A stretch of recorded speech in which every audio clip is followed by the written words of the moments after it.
प्रश्न जांच कीजिए कि क्या किसी प्रकृत संख्या n के लिए 6n का मान अंक 0 पर समाप्त हो सकता है। हल। दोस्तों हम जानते हैं कि जिस संख्या का अंतिम 0 होता है वह 10 से विभाजित होती है, उसको हम यहाँ पे लिख देंगे।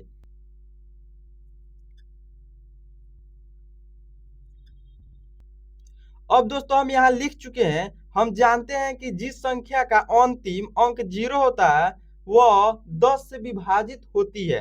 हम लोग तो जानते ही होंगे। अब चलिए हम क्या करते हैं, हम यहाँ पे आप सभी को समझाएंगे। यहाँ पे लिखेंगे अब 6 को जितना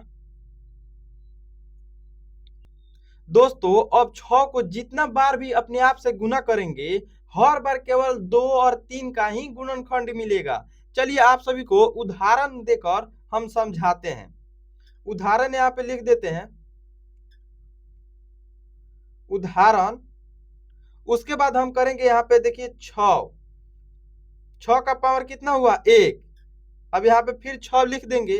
अब 6 बराबर फिर देंगे 2 के पावर 3 यानी 2 तिया 6। अब फिर यहाँ पे 2 का पावर 2 दे दो यानी 6 कितना बार 2 बार। यहाँ पे ध्यान से देखो, यहाँ 6 कितना बार आया है 2 बार, यानी यहाँ पे 2 गुना फिर 2 गुना 3 गुना 3।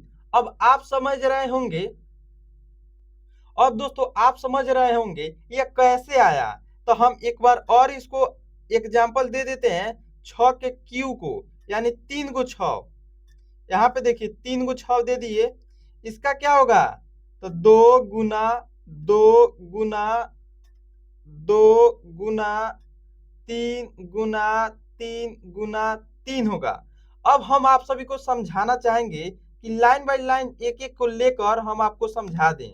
देखिए 6 को लेते हैं हम तो 3 दूना 6 यानी कितना मिला 2 और 3 मिला, जो कि हम यहाँ पे लिख दिए हैं। ठीक है। अब चलिए हम 6 के पावर 2 है यानी 6 1 36, 2 गो 6। यहाँ पे देखिए हम 36 को लिखते हैं आप सभी को समझाने के लिए। 18 दूना 36, 9 दूना 18 और 3 तिया 9 यानी कितना आया 1 2, 2 गो 2 आया यहाँ पे और 1 2 यहाँ पे 2 गो 3 आ गया है। अब दोस्तों यहाँ पे देखिए 6 के पावर 3 है यानी 6 6 6 3 बार 6 है तो 6 1 36 और 6 दूना 6 1 36, 36 के 6 हाथ लगा 1 आ 3 एकम 3। एक सेकंड। अब देखिए दोस्तों यहाँ 3 के पावर, अब देखिए दोस्तों यहाँ 6 के पावर 3 है यानी 3 6। तो गुना करोगे तो देखिए 6 1 36 और 36 तिया 216 होता है। तो 216 यहाँ पे हम लिख देंगे। उसके बाद हम इसको भी गुणनखंड करेंगे तो 108 हुआ यहाँ पे देखिए। उसके बाद 54 होगा 2 बार में ही। उसके बाद 27 होगा। उसके बाद यहाँ पे और देखिए 9 तिया 27 होगा, 2 से नहीं कटेगा। अब यहाँ पे 3 तिया 9।